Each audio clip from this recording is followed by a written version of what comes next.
భారత ప్రధాన న్యాయమూర్తి గారు నిన్న ఒక ప్రకటన చేశారు. దాన్ని మేము విభేదిస్తూ ఉన్నాం. ఒకవైపున ఈ బాబ్రీ మసీద్ కూలగొట్టింది ఎవరో అందరికీ తెలుసు. ప్రపంచం దేశం మొత్తం సినిమాలాగా చూశారు. అట్లాంటి బాబ్రీ మసీద్ కేసు 5 మంది జడ్జిగా తీర్పిచ్చారు. న్యాయం ఏం తెలియకపోతారు. ఎట్లా న్యాయం ఏం తెలియకపోతుంది? ప్రపంచం మొత్తం తెలుసు కదా. ఎల్కే అద్వానీ అక్కడే ఉన్నారు, మురళీమోహన్ జోషి అక్కడే ఉన్నారు, ఉమాభారతి అక్కడే ఉంది. అంతా కలిసి కూలగొట్టి డ్యాన్స్ చేసుకున్నారు. ప్రపంచం తెలుసు. తెలిసినా కూడా కొన్ని దోషులను గుర్తించడంలో నిరాకరించి దాన్ని తీర్పిచ్చారు. ఆ తీర్పు అని చెప్తారు. ఆ తీర్పు ఎక్కడున్నారు? తీర్పిచ్చిన ఒక ఆయనేమో రాజ్యసభలో ఉన్నాడు, ఇంకొక ఆయనేమో ఆంధ్రప్రదేశ్ గవర్నర్ ఉన్నారు. ఇది గుర్తుపై కింద లెక్క. అది న్యాయం అని చెప్పినట్టు చెప్తారు మీరు.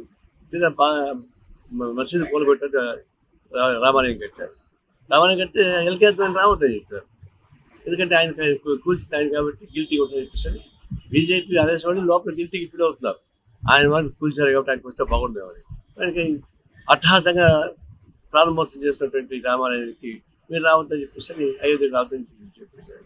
దీన్ని బట్టి అర్థమవుతుంది కదా ఎవరు కూల్చారు. కాబట్టి న్యాయ వ్యవస్థ లేకుండా పోవడం విచారకరంగా ఉంది.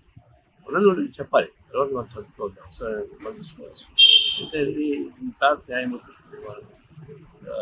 అభిప్రాయాన్ని మేము వివేచిస్తాం.